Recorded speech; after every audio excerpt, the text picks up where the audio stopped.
Theo, we're testing the stream. Can you hear me? Can you hear me? Download was canceled. Please try again. Can you hear me? I wasn't trying to download a video.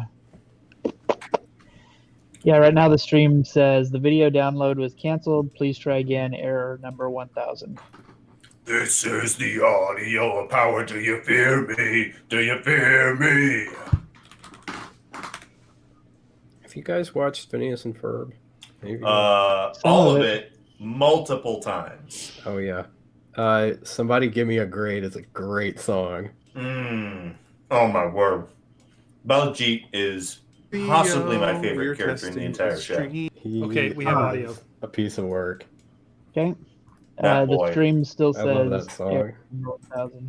Go back out of the one you're on or reload the page or whatever. It started a new entry. I just checked it and we have audio. Okay, yep, I see it. I hear it. It's black though. Or gray. Beautiful. Hold on. I just heard Matt say beautiful. Okay. We're going to start from here if that seems to be all right. So Robert needs to rearrange some of the windows, so please bear with us while those windows get rearranged. There we go. Through I can a few see. technical difficulties here, but I believe we can get started with our introduction. So, hello and welcome to the Starfall Collective, Season 2, King of the Cloudy Sea, a Dungeons & Dragons 5th Edition adventure. I am Matthew Talamini, your Dungeon Master. I am a writer and web developer based in Providence, Rhode Island, and you can find my stuff at MatthewTalamini.com. That's Matthew, TALAMINI.com. With me are some of my college buddies, Sir Robert Burbridge, playing Weatherin, an Elven Knight of Oberon. Say hi so people know who you are and tell them where they can find your stuff. Actually, I don't think I can see you on my screen right now, so maybe there you go. Yeah. Sorry, I'm working it out with fear and trembling. Okay, I am Sir Robert. I'm playing Watherin, and you can find stuff at thefarce.net. Excellent. David Farrell, playing Karauk or Gravy, a Lizard Folk Ranger. Say hi so people know who you are. Tell them where they can find your stuff. Right there. I'm Dave. Dave is there. Yep.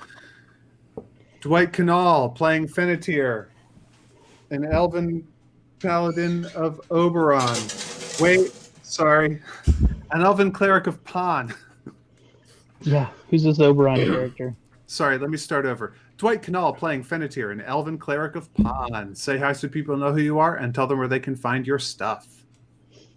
Hi, I'm Dwight, and this week I'm sponsored by Under Armour.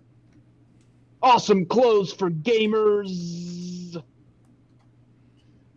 This here is Joshua Suich, playing Malmer, an Elven Warlock of Chernobog. Say hi so people know who you are and tell them where they can find your online presence.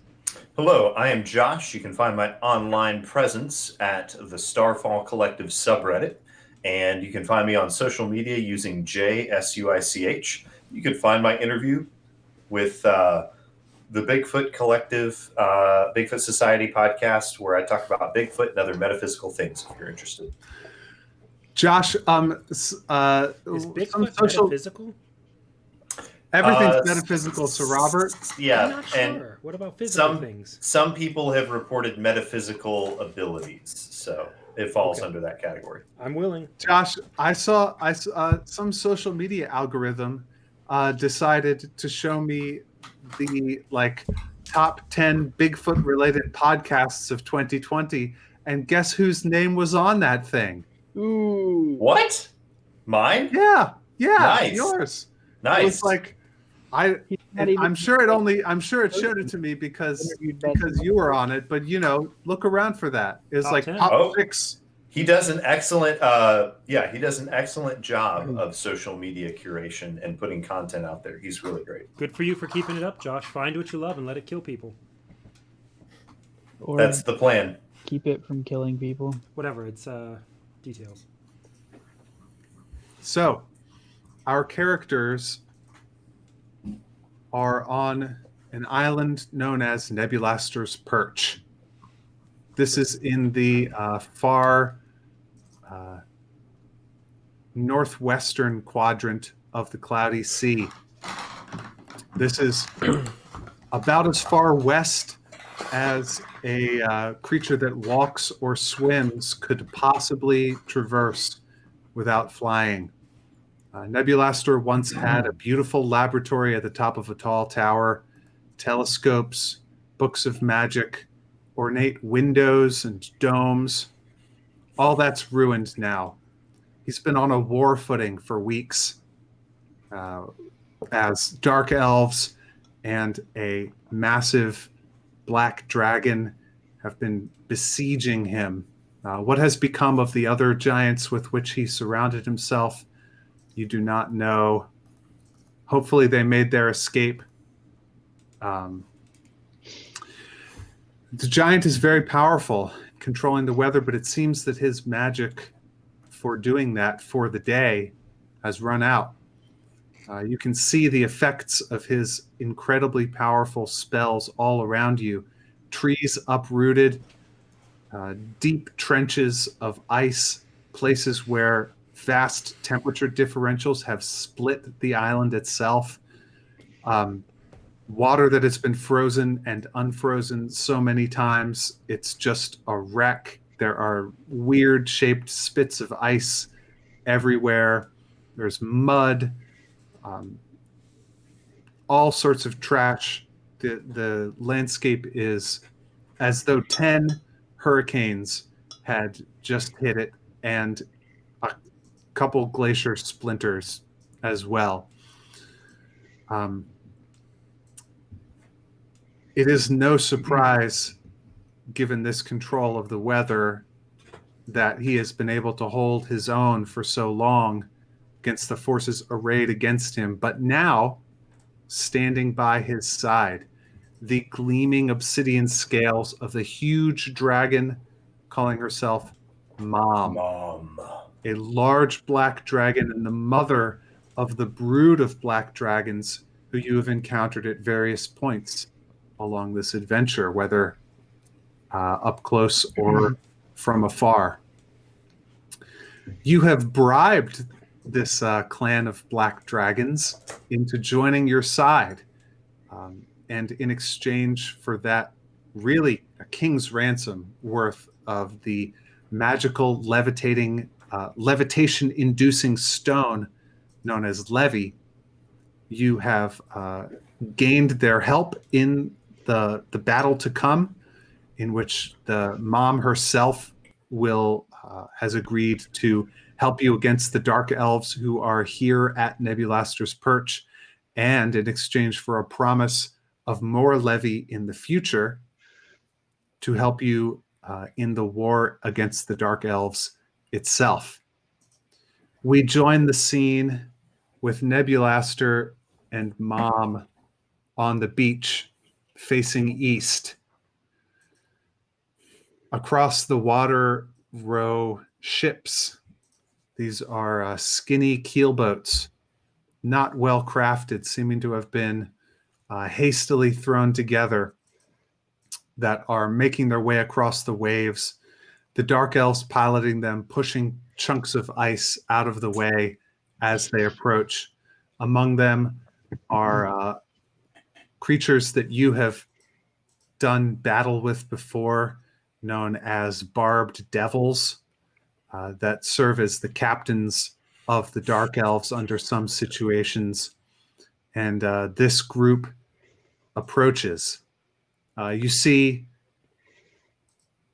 them come up to about 100 feet away from the shore, and the boats stop, and you hear a dark elf yell out. You don't hear what they say, but it seems that they have seen Nebulaster, the cloud giant, and Mom, the great black dragon, who, when last they knew, was their ally, standing next to each other in a posture of friendship, facing away from the island. Nebulaster leans over and speaks to the dragon, saying, Fly out and around and push them toward me from behind. Make sure none escape by sea. She hisses an affirmation and leaps into the air, the huge black wings pounding as she rises, moves off first towards the south a little ways, and then around in a great arcing circle, around behind the elves. You can see them looking up and following her motion with their eyes as she goes and circles them. I'm going to give the four of you a chance to do something now. No blows have yet been struck in this battle. I think we left with a suggestion on the table again. If I remember correctly. Mal said, we could stick around under the auspices of helping, and then just before the end of everything, now that all of her wormlings have flown off to dispatch news, strike and get our levy back. I mean, we would have gotten a great deal of what we wanted from her. Watherin is dismissive. Go ahead. Sorry, Gravy. Gravy asks,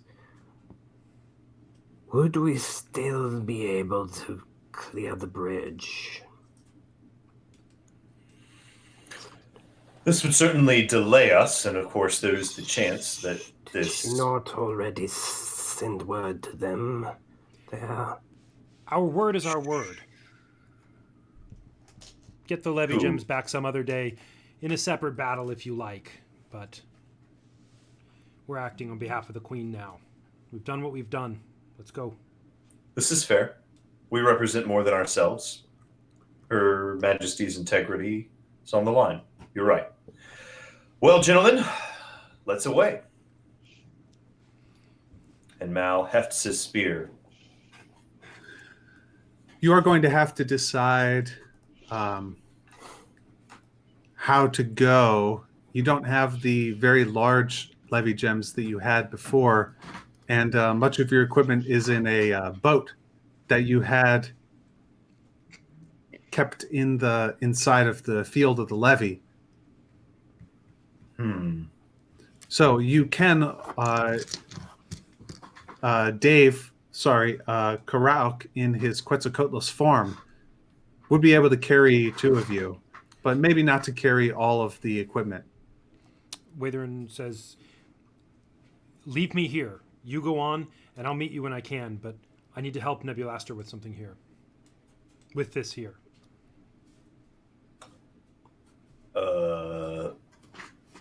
Well, I think we should all stay together.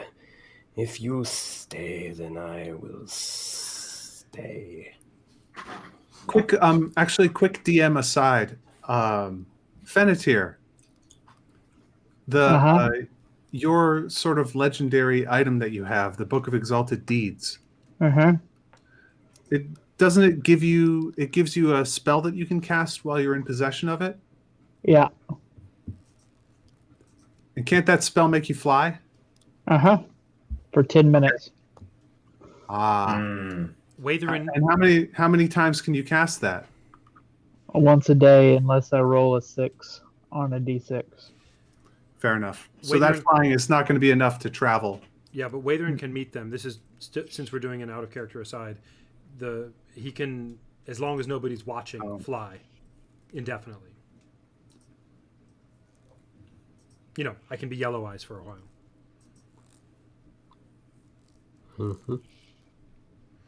So that's why he's saying I'm going to do something here.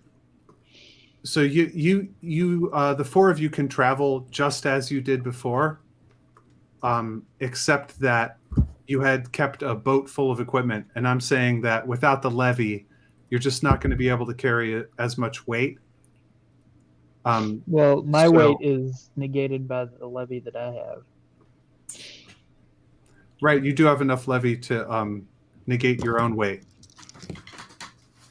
So, yeah, Mal turns to Watherin and says, "Forgive me, but how on earth do you plan on catching up to us? Gravy here can fly as a Werequetzalcoatl." Sorry, I lost his name. Nebulaster and I can work it out. All right. Any way of coordinating and finding each other? Tell me where you're going. Where are you going to be?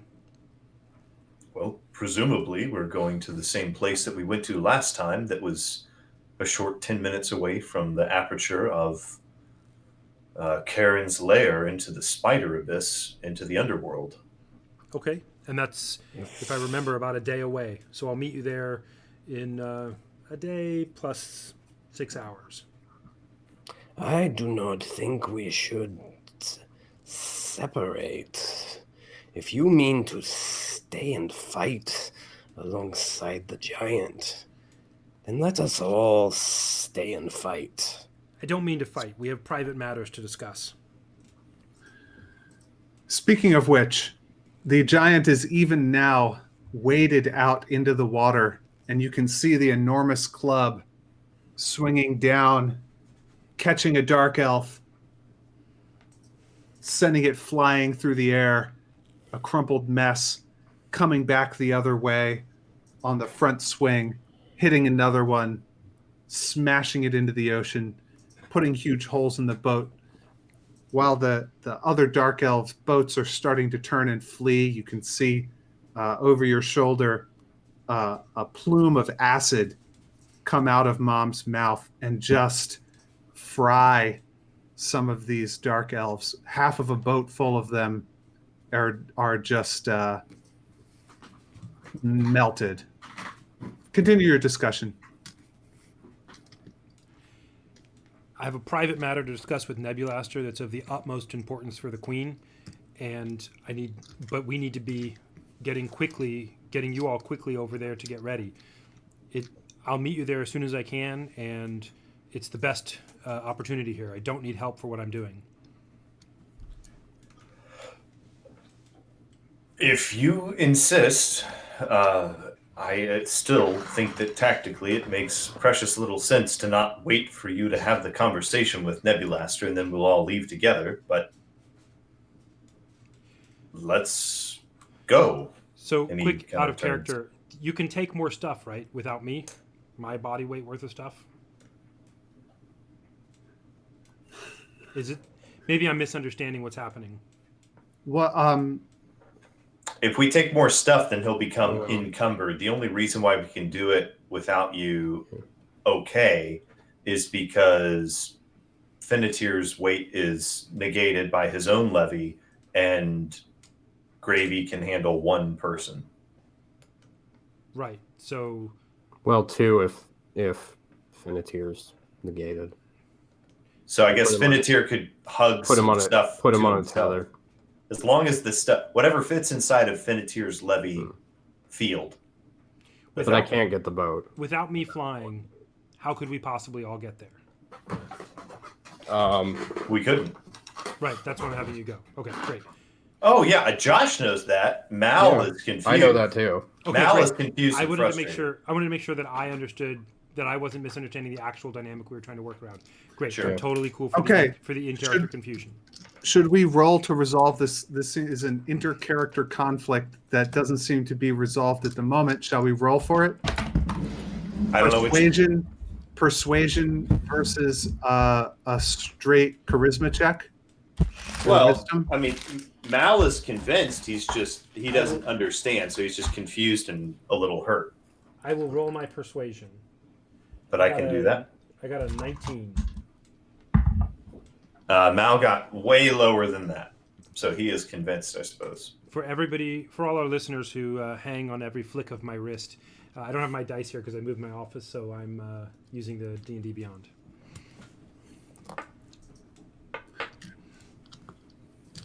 Great. 19 to whatever Josh got. He's pretty convincing. It seems like he does actually have some kind of business, and he has what seems like a good plan. I'm cool with it. All right. All right. If it's absolutely dire and it's what you must do, then we will travel and await word from you. I do not like this plan. I will go. Well, Karag makes some grumpy sounds and turns into a Quetzalcoatlus. Mal, just before leaving, kind of looks side eyes at Wather and is like,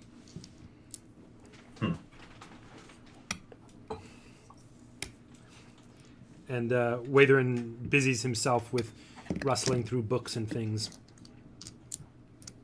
Finitier runs and tries to jump off a cliff, and he starts paddling with his levy gem stick, trying to go because he's so excited to leave because he wants to move towards something. I imagine that it's not doing anything, but What cliff? I don't know. What cliff some did your cliff that character he just sees. jump off of? Just a nearby high cliff. The nearest cliff is like maybe half a mile to your southwest. The nearest by higher area than the areas around it, no matter how low it is. You find a dead tree branch that tower. you can climb up on and jump off of. Yep, that's what and he's just heading towards the bridge.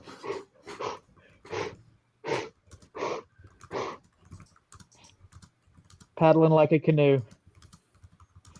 In this manner, Finitier will not reach any appreciable distance from the island.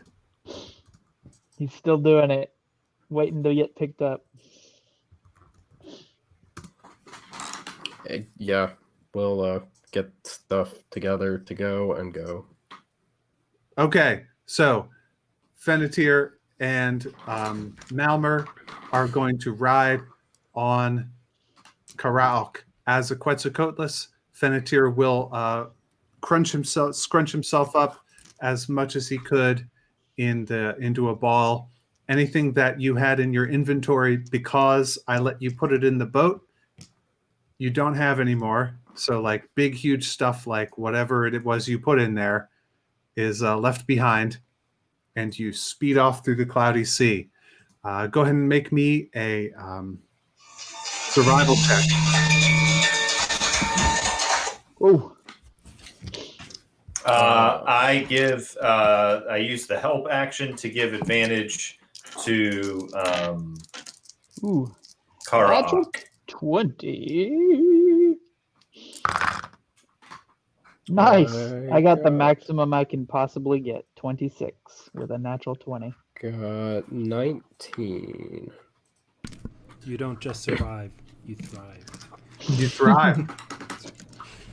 Pon's helping me at his maximum of 4. I have a +2, and then I rolled a natural 20.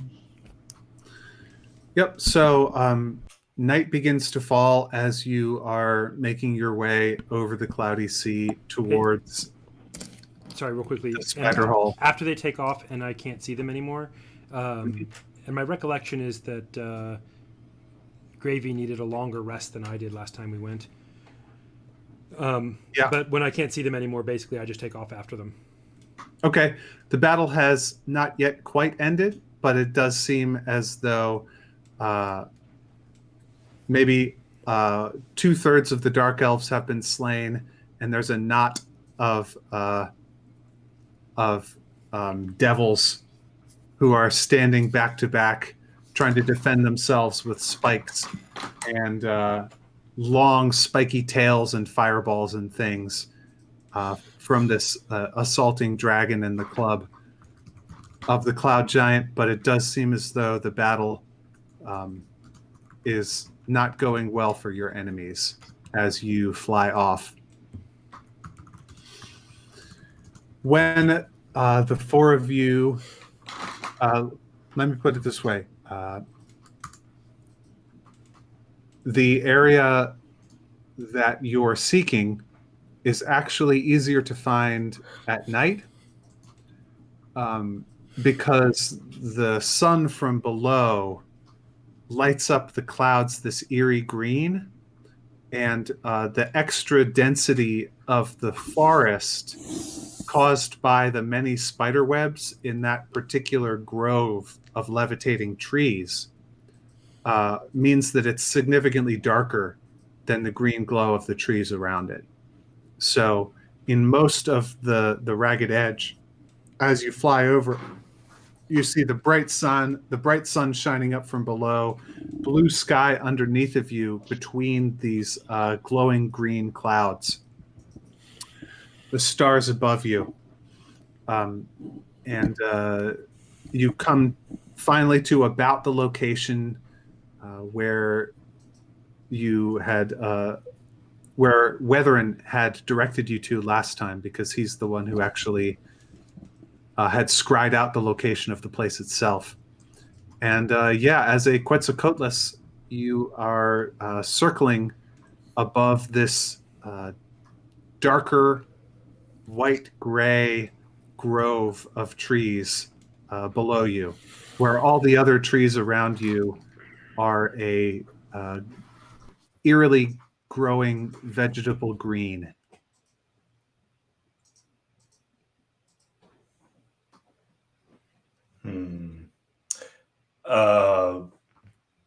Well, I suppose if we're going to be hunkered down here for a while, waiting for Watherin, we should form a perimeter.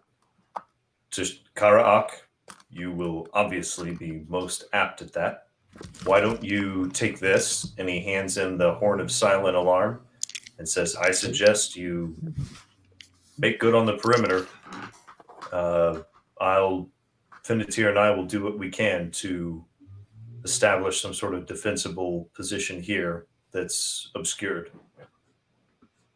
Sounds good. Karak disappears into the trees. Should I make a survival check? Yes. So you are going to land on the top of this grove, on the leaves that form the canopy. Yeah, I'll put the guys down first and then land and turn into myself. Mm-hmm. And so you're going to scout around and get the lay of the land and figure out what's going on here. Yeah, set up a watch. All right. And Watherin, who has been, intermittently scrying on them, is going to try to land nearby, maybe a 10-minute walk away, and then walk to them as Watherin. Find them in their camp and say, hey, here you are, guys. Presumably I was relatively short, but close behind them. Okay. Watherin, as you are flying in, so actually let me describe this for Karaak first. As you're exploring around, you see a creature that does not seem to be native to the Cloudy Sea. You're an extreme expert in the flora and fauna of this region, and this particular kind of spider is not the species of spider that usually appears in the Cloudy Sea. There is a species of giant spider, but they're very distinctive. These ones are smaller and they're bluer. They're sort of blue. They have blue fur, and they're, maybe watermelon size instead of like bear size, like the spiders that are native to the Cloudy Sea. And you notice something else. I'm not making you roll for this because of your extremely high ranger ability. You see one,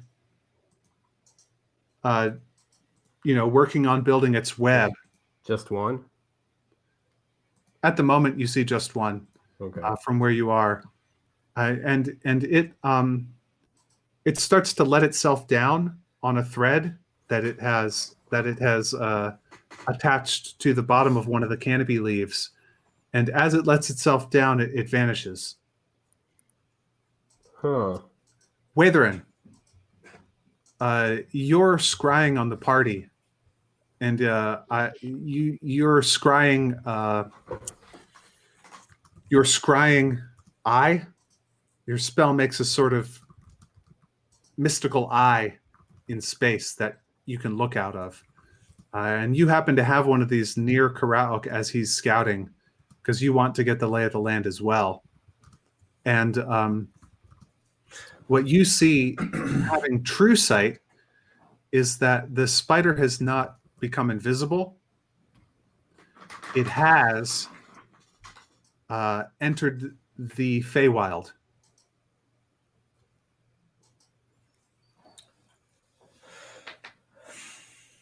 Somebody with true sight is able to see this.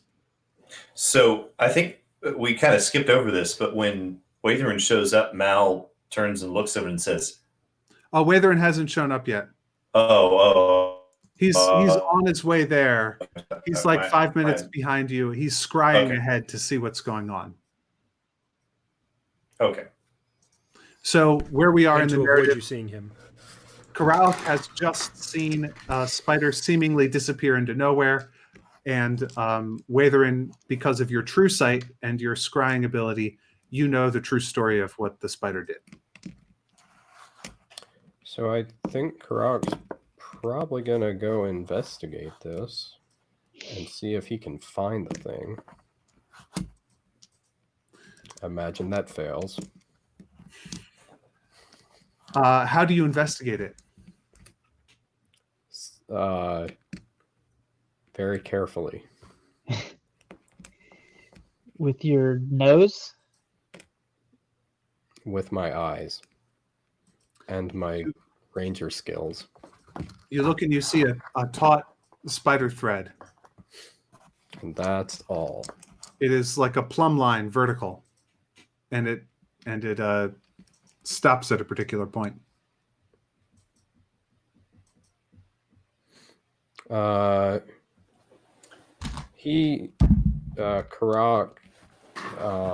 he takes one of his javelins and like swipes it underneath, under the spot where the line disappears. Like a magician trying to see if there's anything there. Yeah. Right. Yeah, there's nothing there. Describe for me where the other two of you are. Does Mal notice this?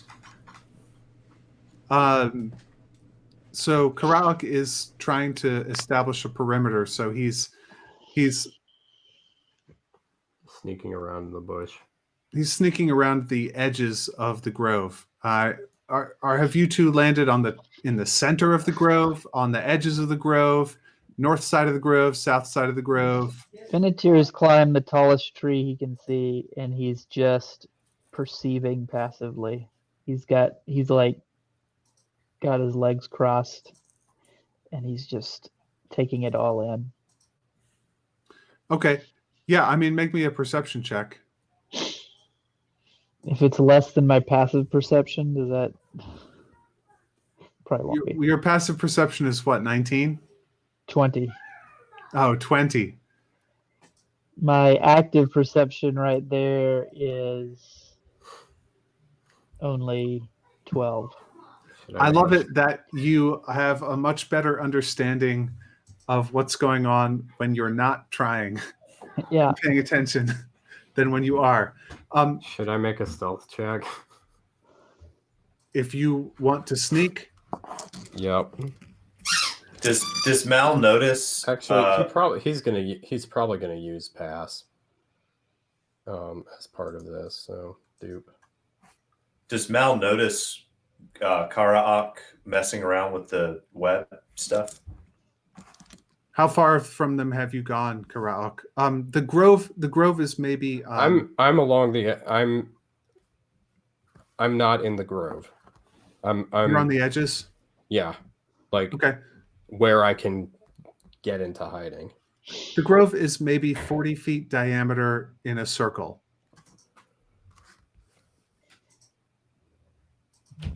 Wait. Tell me where you are.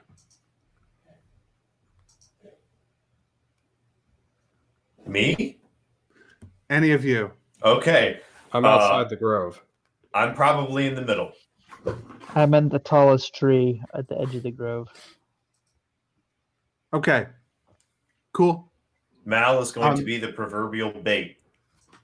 So Karak Oh, and wow. I got a 20 for my stealth check. sure, Karak and Fennetir, you both, after looking around carefully and sort of taking some time to scope things out, you see that there are indeed a good number of these blue spiders around this grove. They do appear to be the ones who have created these webs, and they do blink in and out of existence. It's around this time that Watherin shows up. Watherin, how do you approach?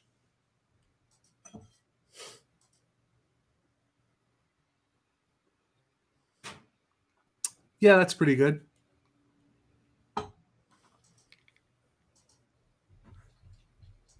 Can you hear him? I cannot hear you, Sir Robert, if you're saying anything. Now I am. I was dead Okay. silent. My mic was not muted. I don't So where on this map is everybody? Just rough quadrant. Everybody's in the southwest, or I'm in the center. you're in the center in that little grove. Mm-hmm. And Which of Fennetir, those trees looks the tallest? say it again.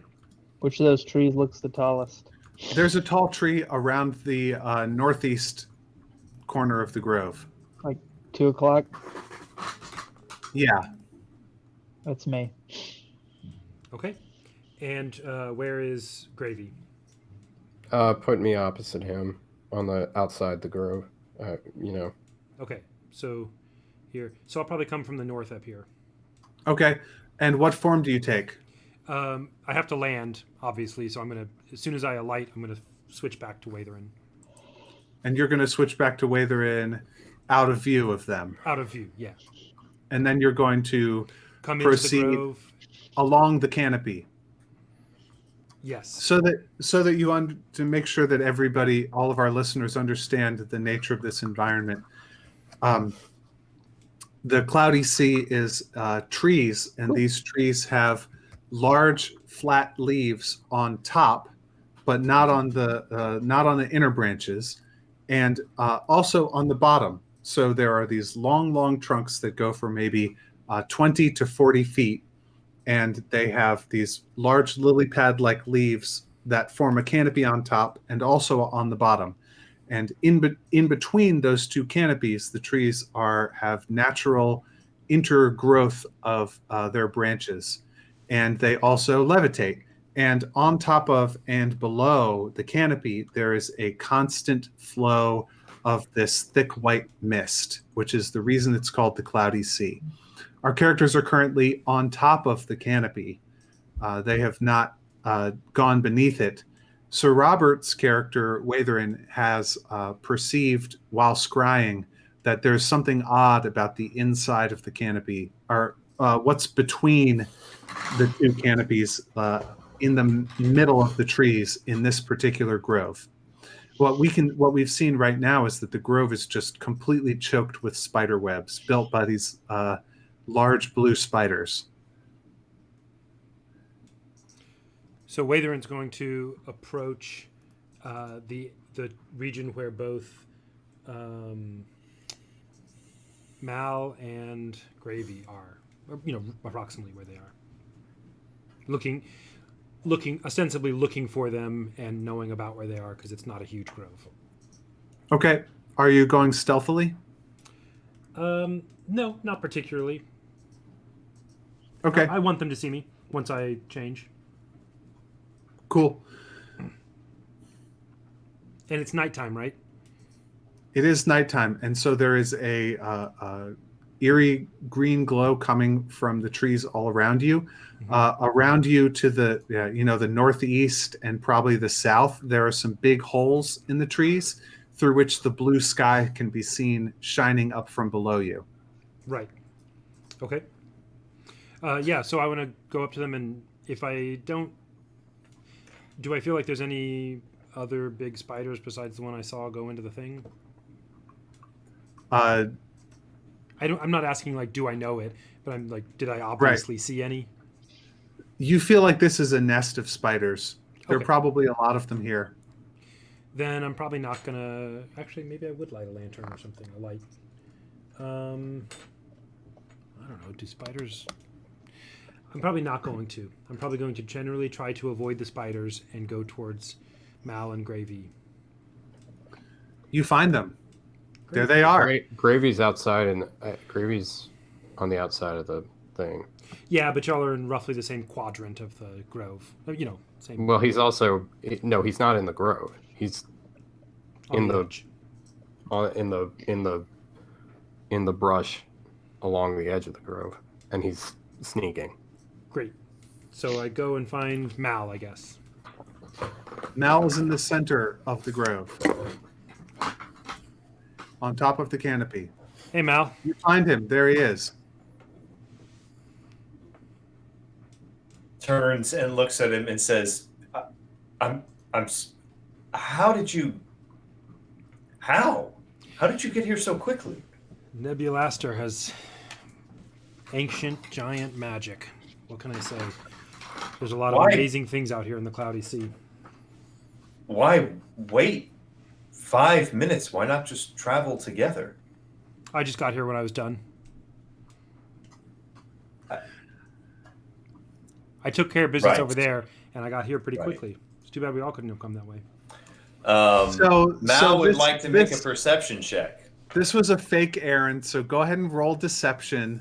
Yeah. And Malmer, roll whatever is opposed to deception. All right. That would be, I guess, perception? Insight, please. Insight. All right, 18.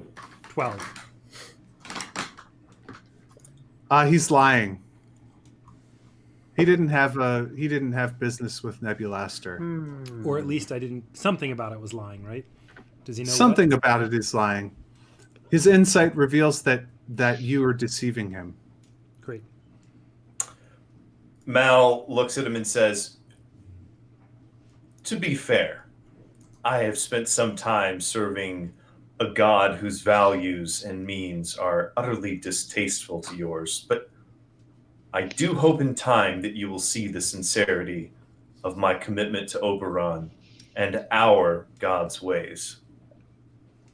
I'm going to go double check the perimeter." And he turns and starts walking around checking the perimeter. Cool. And Watherin goes with him. Watherin, what you remember from your scrying and when you were following the hag is that the center of this grove is hollow.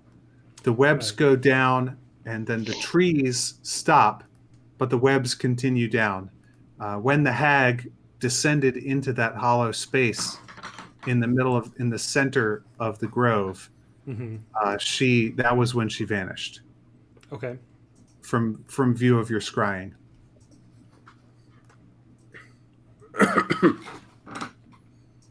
Just right in the center, though, not like the whole like a whole giant. Okay, I see what you're saying. Yeah, but it doesn't look like it's hollow, right?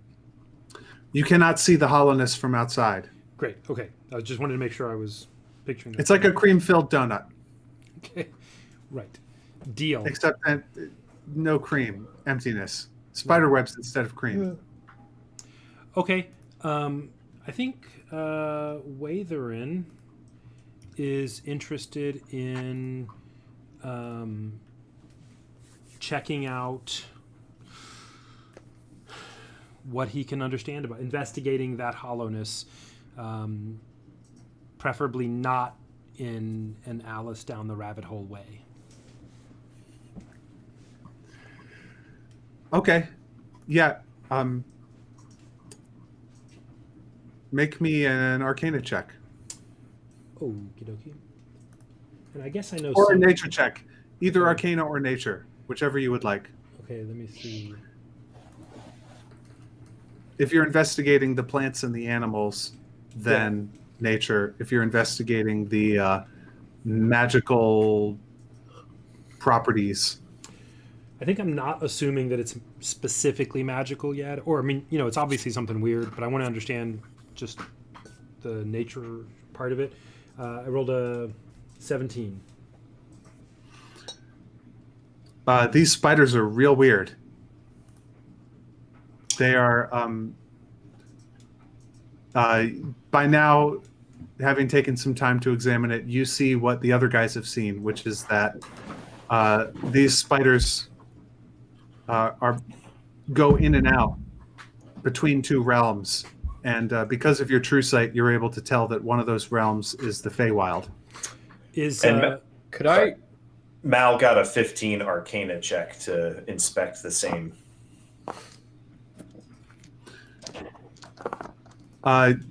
You do not know that it's the Feywild, but you do get that there is something weird going on with these spiders, that they are magical. Something like the blink spell a little bit somehow. Are they aggressive at all? The spiders, are they noticing us or ignoring us, or? They seem to be ignoring you and building their webs right now. Okay. Have I discovered anything of note from examining the line that I found? No. I think. Right. Sorry. Go ahead. I'd like to pull on the line. Pull up. Up or down. Up. You grasp. Pull. It's. You said up, so you're pulling in an upward direction. Yeah, I assume I want to pull it out of the place where it disappeared into. Okay. I want to pull it out. There. Yeah. So. You grasp on the thread and you pull it up, and it sticks to your hand a little bit, but not a whole lot. It's not incredibly sticky, and you pull, and up a spider comes, and then it bites you. Roll initiative. Wait.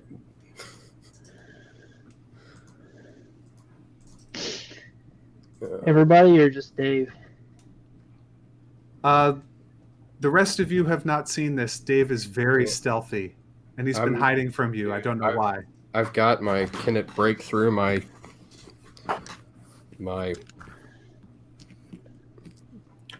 skin?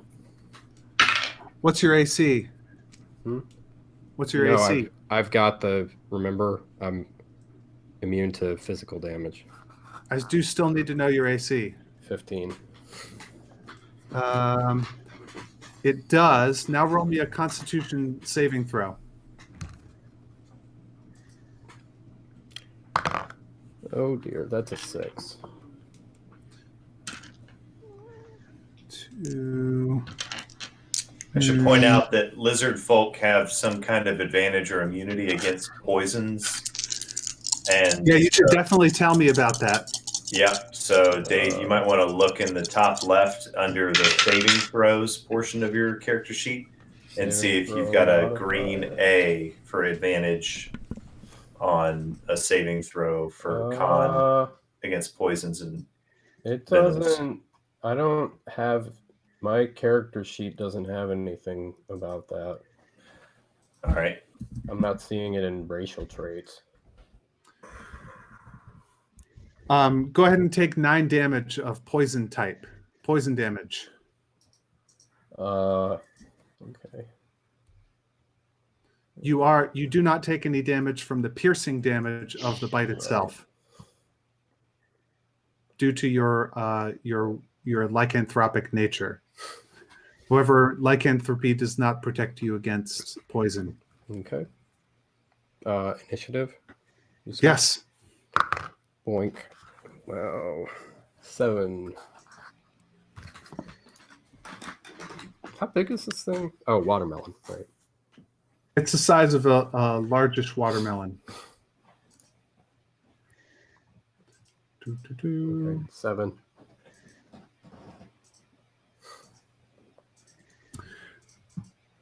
Cool.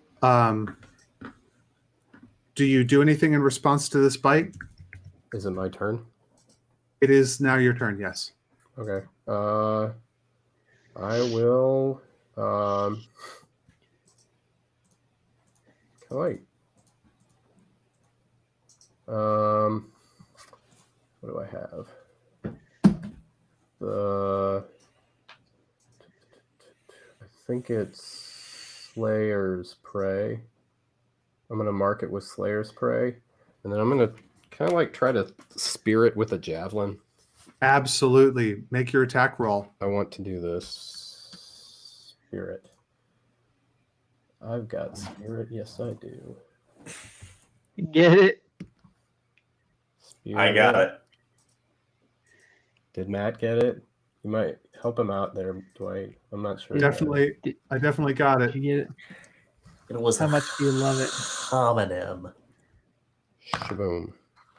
That is a 17. That hits. Roll damage. The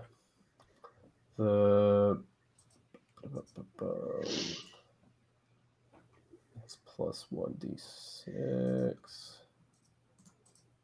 Really good. Okay. Gross. 5. The spider lets out a little deep sound and vanishes, blinks out of existence. You see it no more. Oh. And then another spider just to your right blinks into existence and starts scurrying towards you. It's your turn again. Have you made any sound, or are you still being super stealthy? And did you use Pass Without Trace? I did. Okay. If you're still being stealthy and you use Pass Without Trace, your compatriots have no idea that this is going on. Can I sneak away from the spider? Yeah. I would like to do that. Go ahead and roll stealth. There are plenty of trees and things that you can jump behind. Okay. Oh my gosh. I got a 1, which equals a 16.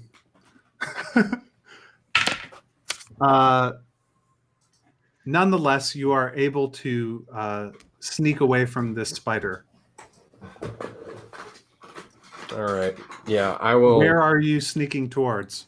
Back towards the clearing to rejoin the group. Cool. You find Malmer and Watherin, who are making their way along the top of the canopy around the perimeter. You can see a little ways on another corner of the perimeter is your other teammate Fennetir. Okay. Karak appears beside Malmer and Watherin. Rather suddenly.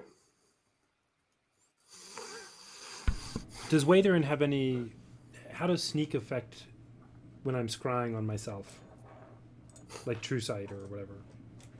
Oh,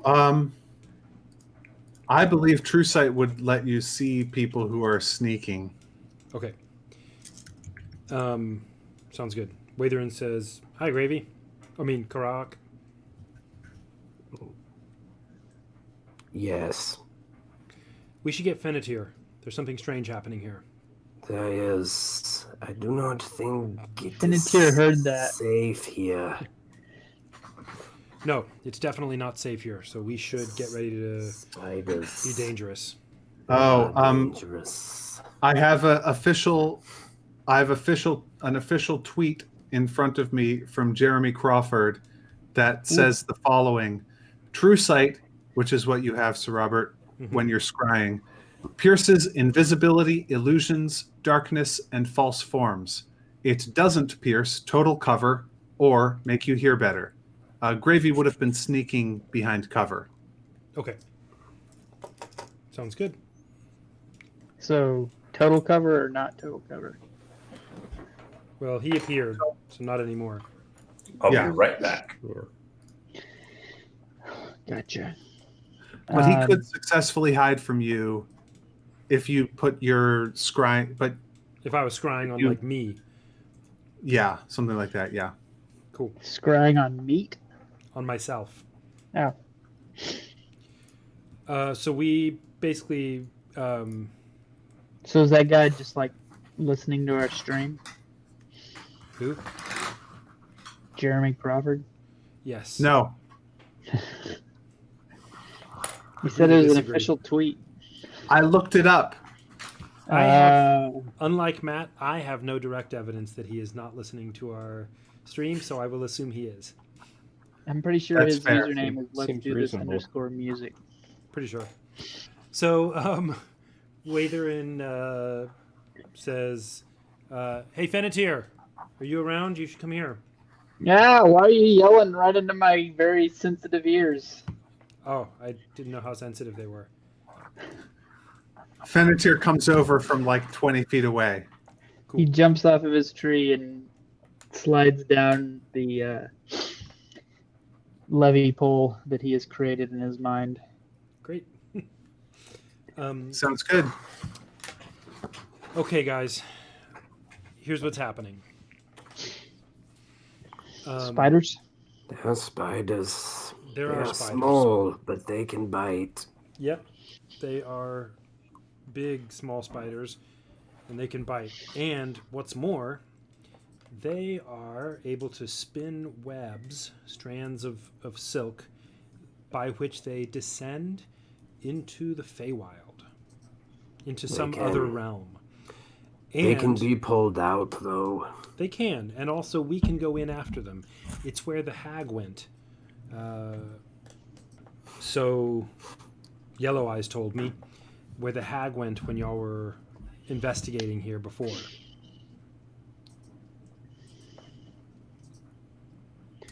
I think All right. the thing that makes that means that wherever the hag went is apparently in this other place, in this wilderness of the fairy. So either we can go in and do something, or we can wait here and then try to surprise anybody who comes out whenever that may happen to be. Karok's, all of his second level spell slots are spent.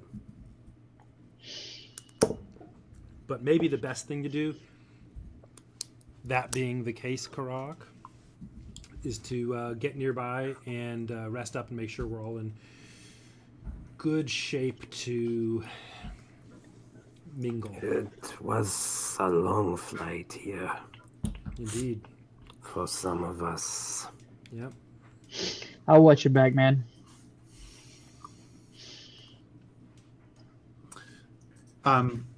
Weatherin seems to have figured out the situation. At If least I have a anybody's good claim interested. about it. He has a convincing claim about it. I believe you. Let's do it. Let's go. Long rest. Yeah, but probably not like right here. Yeah. We should go, somewhere nearish by. Yes, give Where me the spiders a detailed description of how you are setting this up, and give me relevant roles such as survival. How about I make a survival check to find a safe spot using my Why ranger did my skills? natural 20 survival not avoid these spiders? The spiders Because- are where we're going. Because your teammate messed with one by yanking on its web, Gotcha. so it bit him.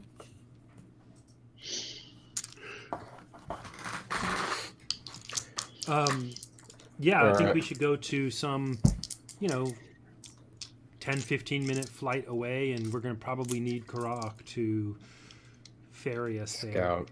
Yeah. Mal volunteers to stay behind.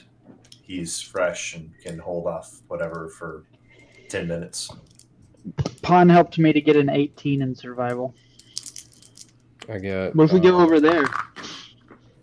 That's pretty good. I got a 30. A 30 survival check.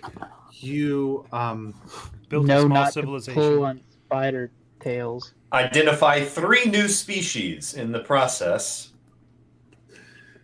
yeah, there is a Figure out the best way to cook them. there's another grove that has actually sort of just drifted into position to the west, just to the west, and it's across a pit, which is to say like a hole in the cloudy sea. But from this grove of trees, somebody who is hidden in the mist would have a clear view of the spider grove, and you would also be able to set up a fairly safe campsite that you would control the entrances and exits to and have a good view of them. Seems good. This is to the west, so you can feel free to set up camp there. Seems. Let's do that. We do that. Long rest. Whatever you need. Can I take a long rest? Presumably, certainly we still have can. the element of I surprise. am taking a long rest. Is anybody watching while he long rests? I'll watch. Adrian is I happy to will- take a turn on the watch as well. Finitier will not try to watch. Okay. So yeah, the time works out. The elves can get your 4 hours of meditation, Yep. and Karak can get his 8 hours of sleep during the night. Each of you who are watching, go ahead and roll me perception. What if I'm not trying to watch? Oh, right. You're just sort of sitting around drinking or something. Mm-hmm. 16. Yeah, okay. I got a not natural 21. Okay. Cool. And then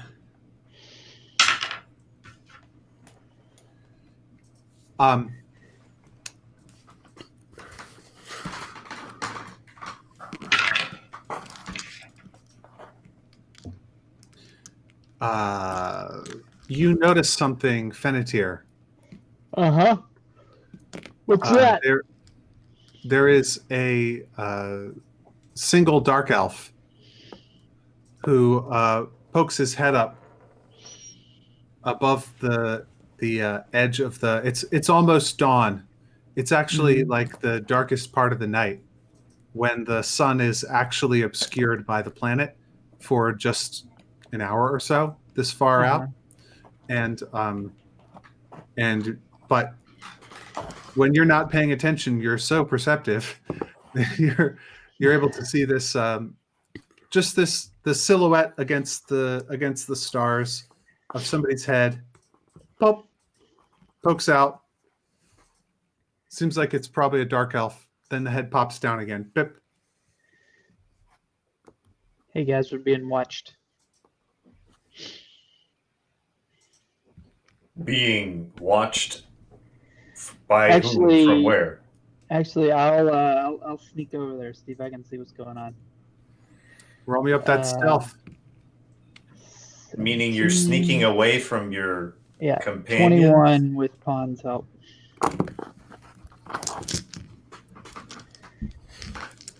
Okay. You go over and you find nobody in the spider grove. Oh, they were in the spider grove? Oh, did I not make that clear? I'm sorry. No. You were in your grove, and Uh-huh. looking east across the pit, you saw a head poke up above the spider grove, silhouetted the against the spider stars. It seemed to look around a little bit and then pop back down. Oh, well then I don't go over there. I'm just like, hey, there's a dark elf in the spider grove, guys. Gotcha. Okay. And did you see exactly where he came up? Yeah. You know, I noticed things. All right. Mal tries to make the best simulacrum of the grove across the way that he can using minor illusion and asks Finnetir to point it out on the illusion. What about there? All right. There. Well, I suppose we have a trap, so to speak. We could get some rope and try to lay a trap and snare one of these and try to pull them out.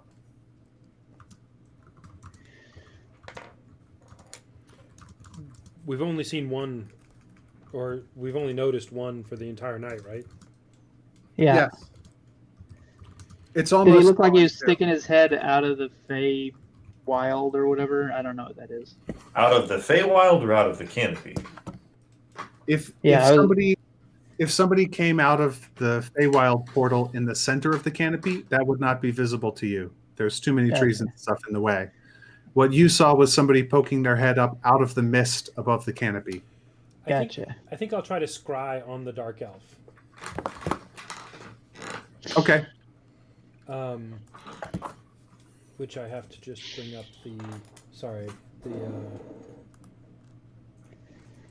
here it is. Got it. I have secondhand knowledge. And so it has a +5 to save. If that's what's happening. When you cast the spell, it simply does not work. Okay. That old chestnut. It's probably fine. Probably is not a very good probability on a top secret mission where the fate of an entire arm of the world is at stake. So we don't even know he was looking at us. That's right. Okay, I say, Waither just says, let's just let them do what they're doing. This area is going to be boiling with evil, so let's wait till Karak is feeling better and make a plan in the light of day. Watherin, Ooh. Yep. make me a nature check. Okie dokie. 12. You've been using your true sight around the cloudy sea for a while now. Okay. A good amount in the last couple of days. And one of the things that true sight does is it sees through illusions that are disguising things. And so you've begun to get a sense about the trees themselves that is difficult for you to understand, but it's becoming undeniable to you that the structures that form the canopy that seem, when you observe them, to be leaves, they are actually roots. Just something you realize at about this point. But go on, Finnetir. What? I was just gonna say, I can't remember. Watherin had suggested, let's just wait for Karak to wake up and be rested, and then in the light of day, which is to our advantage, we can make a plan. I remember. I was gonna call on the Sitting Stones and try to get the Goose Knights to come here. Go for it. Put it up to my ear.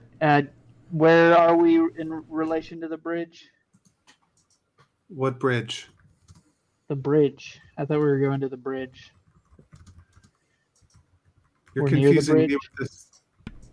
No, we're at the Magic Grove kind of thing, and are trying to make a plan about what to do. As far as this is where the this is hag back went, where and the we hag think where Karen disappeared. might be. And now there's a dark elf who's maybe around or not. Yep. So we didn't go through the bridge because we could fly. I got it. You would not have needed to cross the bridge anyway to Yeah. get here. Oh, okay. Are we near any landmarks? You are currently in the Ragged Edge, a place where landmarks are notoriously difficult. Somebody who's very skilled and can scry could find their way around here. But the best way to communicate to somebody like the Goose Knights would be to fly like west southwest from Nebulaster's perch. Okay. Yeah, that's what I say. Okay. They are incredulous that you've gone so far, but they're happy to try and come help. Come on out. It'll be fun. Yeah. That one guy that was killing geese is probably not going to do it again. And I look over meaningfully at what's his head. That wasn't me. That was Priapus. What? You also killed geese at Nebulaster's perch. That's true. You did also kill some geese. You can't just create a new started character and then do some stuff and then pretend they started like it and they tried to get me killed. They tried to get me killed by giants. I killed geese of people who tried to murder me. They tried to steal from me, and then they tried to murder me. This guy. They didn't try to steal from you. They tried to steal from me. And I was like, yeah, whatever. And you were like, no, I couldn't steal from anyone that's near me. They can't steal from the ship. Anyway, you're not going to kill any geese, are you? Do you just say this to me cold open? Yep. What geese?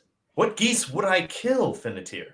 Well, I'm calling in the Geese Knights. Last time you didn't have very fond... How on earth are they going to do anything but cause problems and pose an absolutely massive security risk? Oh, distraction and bait. Very clever. Way to use the expendables. Finneteer, I didn't know you had it in you. War is a dirty thing, friend. Well played, sir. Well played. And he goes back to mending his stuff. Are you I sense that you're just bantering with Malmer here. But yeah, that wasn't on the sending stones. Of course. But you are not actually summoning the Goose Knights in order to use them as cannon fodder and lead them to their deaths. Well, I mean, I don't intend for them to die, but they seem pretty useless as far as staying alive goes. I love it. So do you think this is going to count as one of... You think this is going to count as your good deed for the week in the eyes of the Book of Exalted Deeds? Right. I guess I should tell them to stay away. Yeah. No, wait. How is this a bad thing? You're not a bad person for saying, hey, warriors who have promised to fight for me, now is a really big time when I need help with fighting. How is that bad to ask them to do their job? To just die nobly in battle. You might very well might actually be doing them a favor. If they die nobly. I don't think they have any kind of Valhalla theology. These guys seem pretty layabout, worthless guys to me. But anyway. I'm trying to help him, Josh. I mean, yes, they seem like small creatures of immense honor, and they would like nothing more than to meet their ancestors if things look bad, I'll send them away. And so, in other words, I won't ask them to actually do their jobs. Having summoned the Goose Knights and had a very quiet, whispered argument in the depths of the grove, secretly amongst yourselves about it, the sun begins to peek up over the world to your east, and we are going to take our 10-minute break here. So we will see what our characters get up to in the morning at 9:13. I'll see you then. See you in a minute.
Hey, what's up?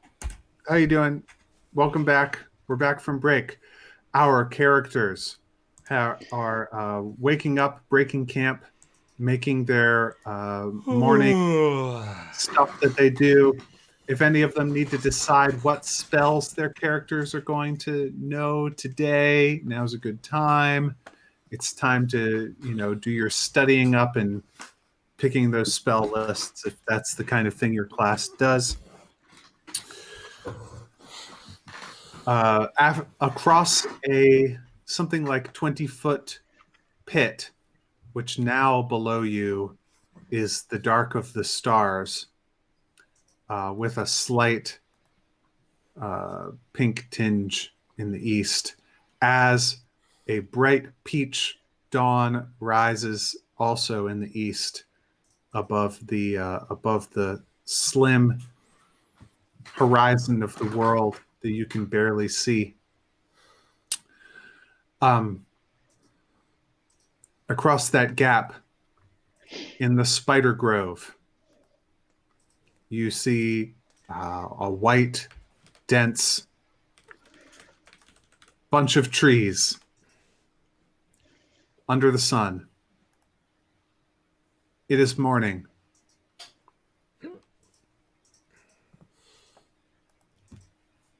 What do you do?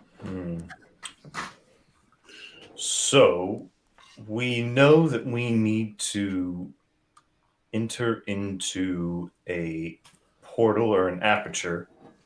Watherin, did Yellow Eyes give you any intelligence about how to enter this aperture? All he really told me was when you were following some hag, she climbed down a thread of spider silk, and apparently the spiders seem to be able to go between the two realms, and maybe the threads bridge, something like that. I'm not exactly sure, but So Karak said that he pulled a spider back out of wherever it was invisibly, so it looks like it's a passage that can go both ways. So we should climb down the threads. So we could climb down the threads. Should we? That's something to be determined. Well, I would certainly rather meet the enemy inside than outside. If they become aware of our presence, then they could seal it off. They could pour out and choke us at the outside. Mm-hmm.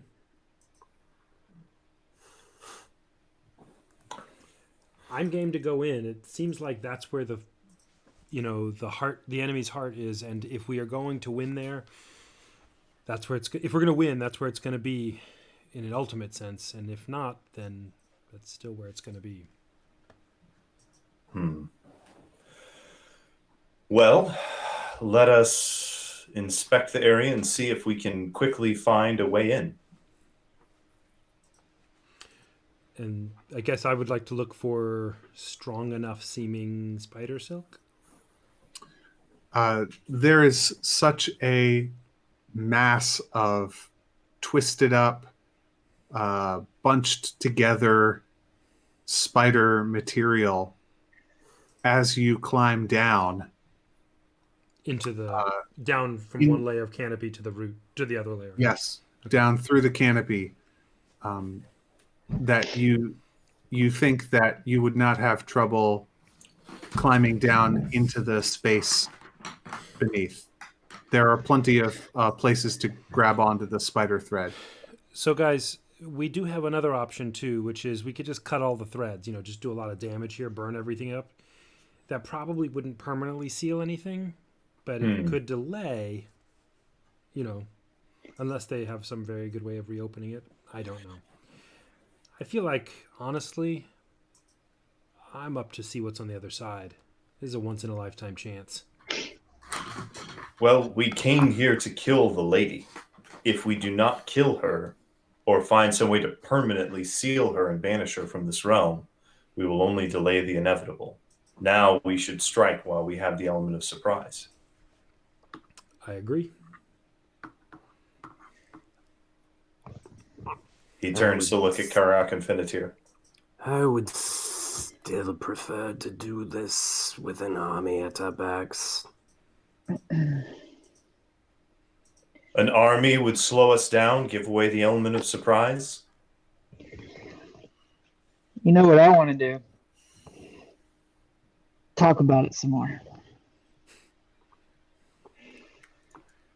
Then Mal hefts his spear and says, Karak. Mal probably would have picked up that Karak is not happy, but he'll do it. Duly noted, Karak. If the others, yeah. If the others push ahead, he won't fight them on it. All right. It's 3-1. Mal hefts his spear and starts walking that way. Weatherin's already over there. He was narrating about exploring his way down under the trees. Yeah, I mean, Watherin basically wants to find the end of some string and try to, I don't know, stick his head down or something. Finnetir rides his magic fire pole down into it. Who gets who's going first? Watherin would like to go in. Okay. Yeah, Are any of you following him? Yep. I am following. On the same strand. I don't know if that matters. It's less like, imagine a space that is draped across point to point from every which side and every direction, torn up curtains. Okay. It's less like individual strands and more like big a tunnel hanging ropes, an empty space just full of hanging webbing. Okay. Do we want to sneak in? Should I cast pass? Yeah, that'd be good. Sure. All right, I cast pass. All right, roll me up your stealth rolls. Which is really a sort of, with pass without trace, it's kind of a... What is it, +6 or 10? +10? 10. I got 31. I got 16. 20. I got 28. Watherin does kind of jiggle things around a little bit, and you see the spiders, a couple spiders have to get out of his way, but they don't seem too disturbed as you descend. As you go down through the first layer of trees, and then the branches stop, and it's very dim and murky in this space where you are. But as you climb down the webbing, the darkness changes its quality somewhat, and it begins to feel a little warmer. And you find yourself in this large, dim, green-tinted space. There's a smell of vegetation permeating the thick, moist air down here. In the distance, you're holding on to these webs, but if you look above, you see that the webs that you're hanging from just sort of stop a little ways up. They just sort of fade into nothing. Finnetir, as you look up, you can see Malmer's legs coming down, and he's half there and half in and half out for a second, and then he comes through, and you can see him.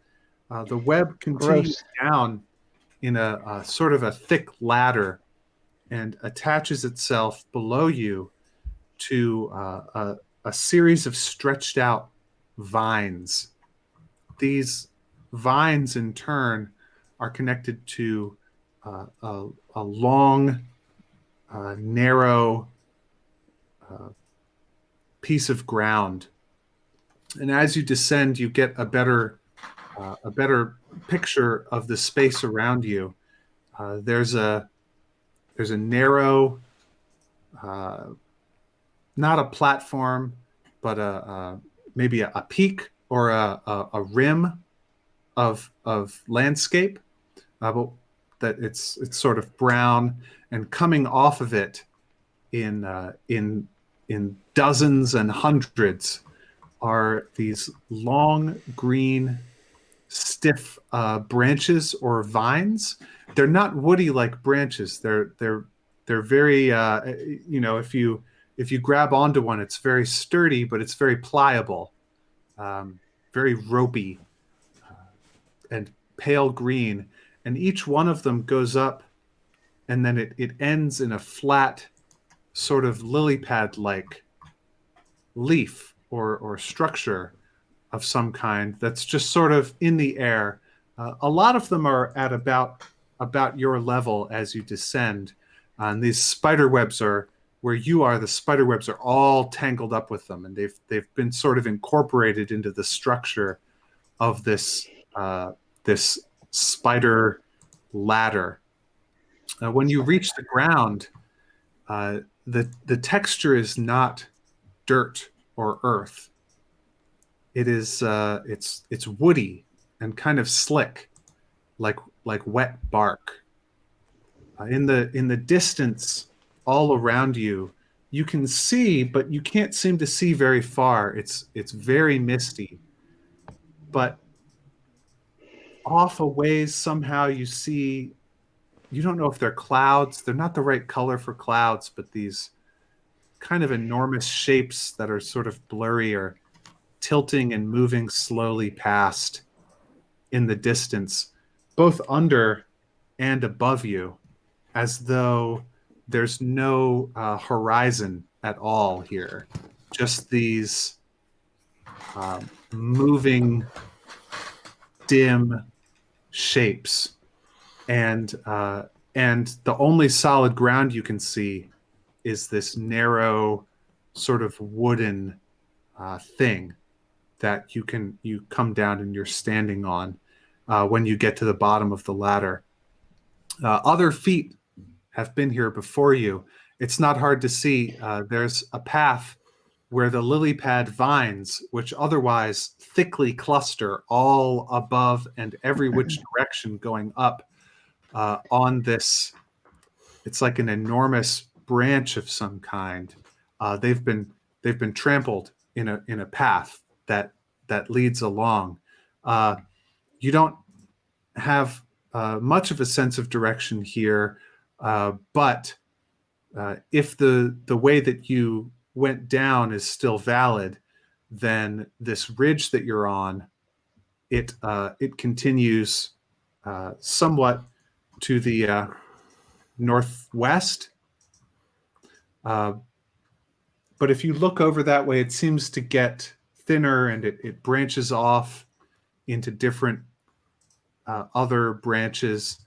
But if you look in the southeast, it gets thicker, and other branches of its same sort of size are coming off of this thicker branch. And that's the way that the path goes. If you look around, you don't see anybody. You don't see any living creatures except for the spiders that you've met up with before. And you also notice that the lily pad vines, they don't just grow up; they actually grow down as well. There aren't all of the lily pads. The ones growing up and the ones growing down are flat. They're horizontal. The ones growing down facing downwards, and the ones growing up facing upwards.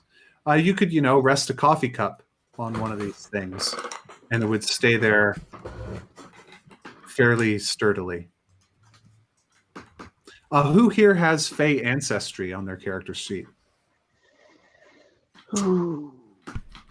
I do. The Eladrin are Fey. Eladrin, yeah, and so do I. I'm also Eladrin. You feel invigorated. Hmm. This place feels right to you. It Oh, me feels too. like all of you elves are all have Fey ancestry and feel like this is like a vacation spot, or like not a vacation spot, but it's a little bit like coming home. Like a lot of elven legends and elven architecture and elven culture, there's a thread of it that's sort of longing for this place. And when you actually stand in it, on this huge branch, you sort of begin to understand, or you sort of feel yourself at home. Each of you that has Fey ancestry, go ahead and roll a d10 and give yourself that many temporary hit points. Just from feeling real charged up and confident and energized by just being here. 1. Gravy, this is not like the swamps that you are used to. There is no horizon here. It is deeply creepy. Yeah, that's not normal.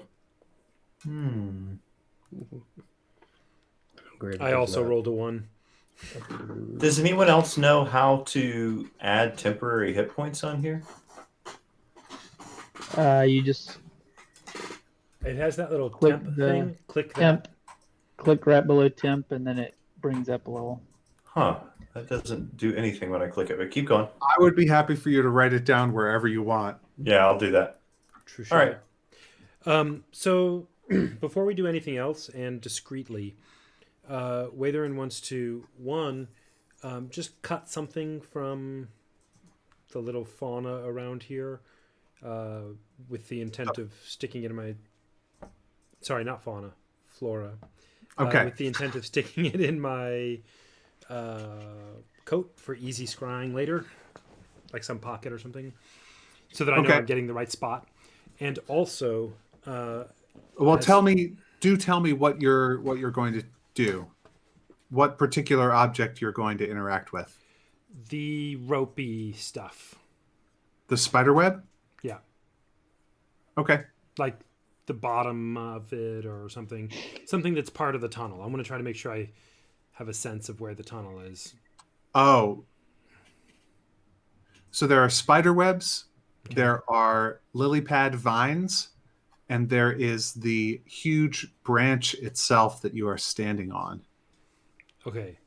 I guess then just, pull a small piece of bark off of the branch we're standing on. Okay. And no problem. Great. And then the other thing I want to do is look in one direction of the branch. I don't know which. Or actually, you know what? I want to try to scry on the hag. Okay. And scrying works in my same plane. So. Yes, it sure does.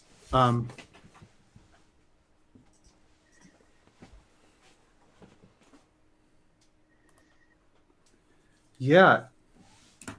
You okay. Let's actually do the spell. I have first-hand knowledge, so no modifier on the save. And then my connection is probably my memory, so not a likeness or picture, I guess. Let me find the hag's character sheet / monster block. Come on.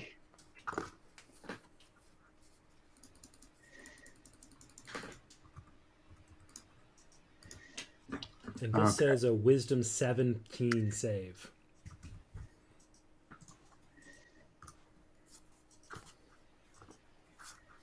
So it's a wisdom saving throw? Yeah, 17.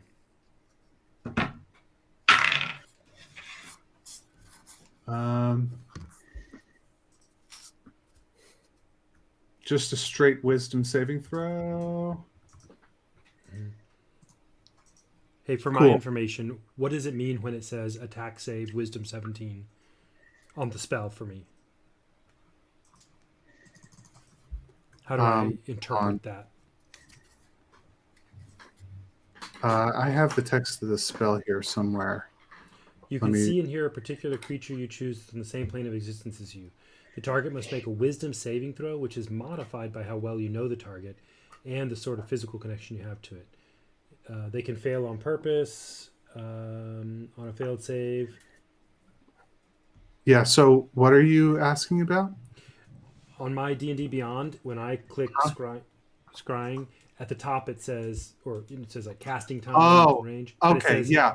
It says attack/save. Yeah, and it tells wisdom 17. Right. Okay, that's great to know. So there are two kinds of spells in Dungeons and Dragons, and the one kind of spell requires the target to make a saving throw. So the user casts the spell and it happens, Mm-hmm. and then the target has to try and dodge it or avoid it in some way, and that's a saving throw that's specified by there. There's another kind of spell that requires the caster to make an attack roll. Right. So this one is saying that it's not one of those attack roll ones, rather it's a saving throw one. And so let's go ahead and the hag already made her saving throw and she lost. Okay. Actually, what's your connection? Oh no, you don't have a likeness or a picture. No, I just know I just have. But it's knowledge. firsthand. Okay. Cool. Yeah, I think it is firsthand because you have met her. You do indeed succeed in scrying on her. And she is presently asleep. You can see the hideous creature lying on a filthy cot, like a bunch of scraped together rags and old moldy blankets that are shoved into the corner of a room that, when you start looking at the room, it is frankly bizarre. It looks as though the walls are made of this white crystal. Okay. I guess your scrying doesn't let you see outside of the room that the hag is in, but there's not much else in this room. There's some filthy hunks of meat lying on the floor. There's a pile of refuse in one corner. There are some knickknacks, rocks, and things. There's like a trough, just like a random piece of furniture, like a pig would eat out of, in one Probably corner. a urinal. But the room, the floor, the walls, and the ceiling is very high, and it's all this sort of gleaming white crystal. It's, let's see, a 40 by 40 foot square room. You can see a door to, you guess, the north of this room and to the west. Okay.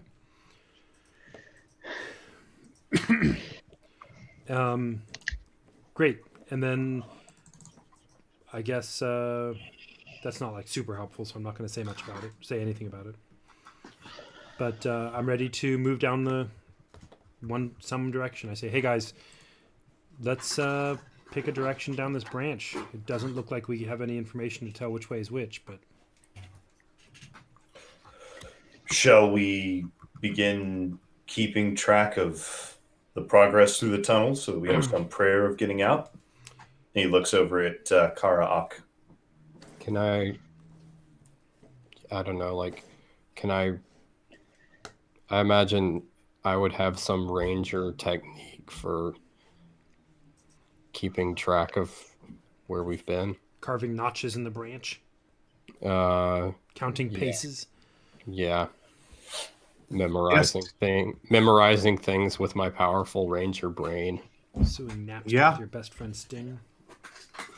That is something that you are surely capable of, and to Sting recall is that watching information. that stream. to use that information would be a survival check sometime in the future, but you're quite good at those. So you're Yeah. you're I'll all try.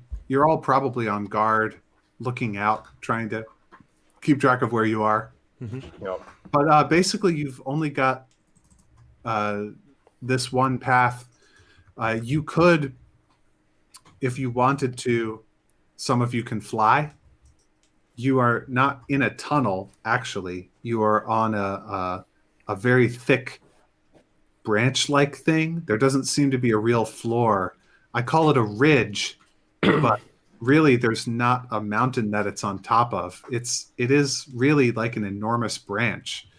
There's a path that is going along the branch to the southwest, and that is the place where the branch thickens. You could also go northeast along the branch if you go past the webs. Flying seems pretty conspicuous. Let's go towards the trunk, where at least where this weird branch path thing seems to get thicker. Reasonable. Let's go. Cool. So as you walk along the way, you do notice that the branch gets thicker. At one point, there is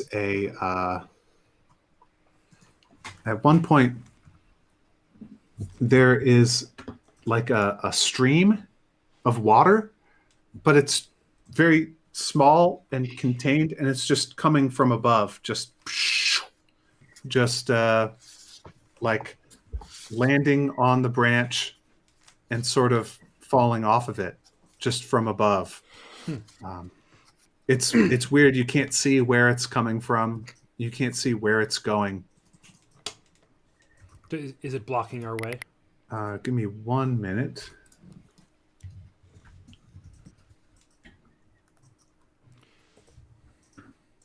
Is it blocking our path?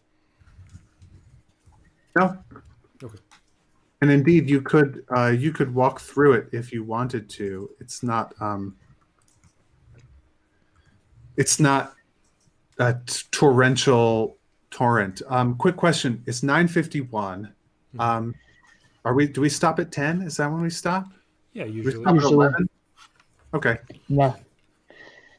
So I'm going to narrate the next thing that you come to, and then we will probably stop.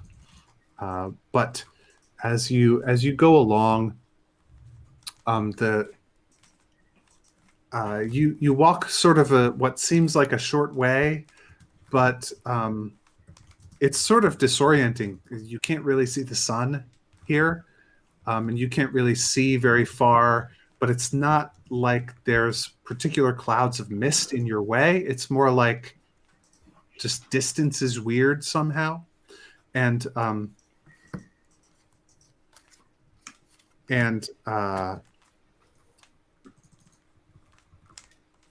what is going to happen? Tell me the order that you are walking in.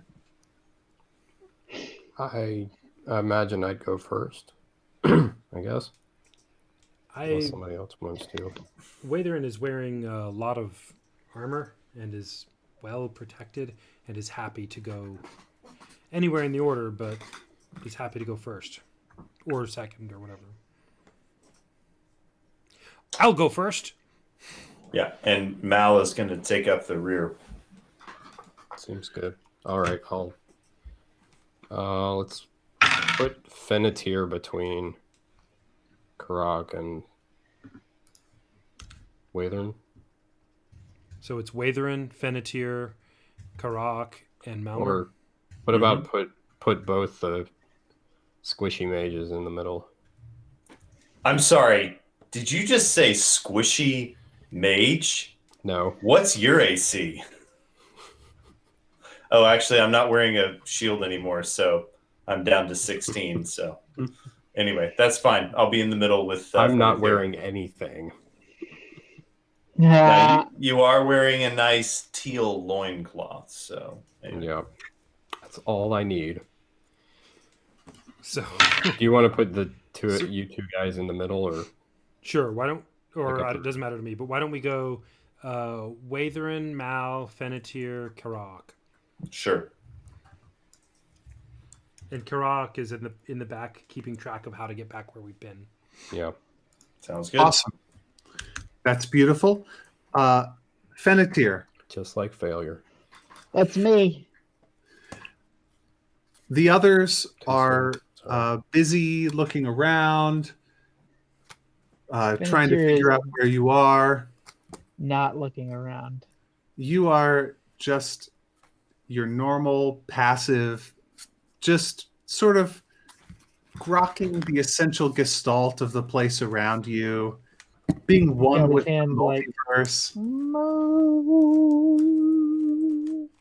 And there's you see a brief something is out of place. And What's that? it is just in front of you, about Justin's here. I love Justin. about He's 15 always feet, just in time. 15 Yeah. feet in front of Watherin. You see a elf, a dark elf, Ooh, in is it the same this one? in this sort of spindly, evil-looking matte black armor, not gleaming but totally buffed black, and and you just see it. It is clinging to the side of the branch, holding on to some of the lily pad vines on the side. You can see some loops of wicked-looking, sharp chains hanging off of it, and it's bristling Of with the different knives and weapons. This this fighter, and what you see is it ducks down just beneath the branch a little bit, and then vanishes from your view, and with a so that is what you see. All of you roll initiative. Oof. 11. 12. 2. I have a not natural 20. I don't know if that matters for initiative. Sorry, say that again, Karaok. 11. Fennetir, 2. Malmer, 12. Weatherin. 20. Awesome. We are set up for the exciting combat that's going to take place at the very beginning of our very next episode of the Starfall Collective Season 2. Don't miss this extraordinarily fun combat that's going to take place in the depths of the mysterious Feywild next Monday. That is all for tonight. Thank you very much for joining us. Tune in the same time next week for another exciting episode. And remember, Fennetir is beautiful.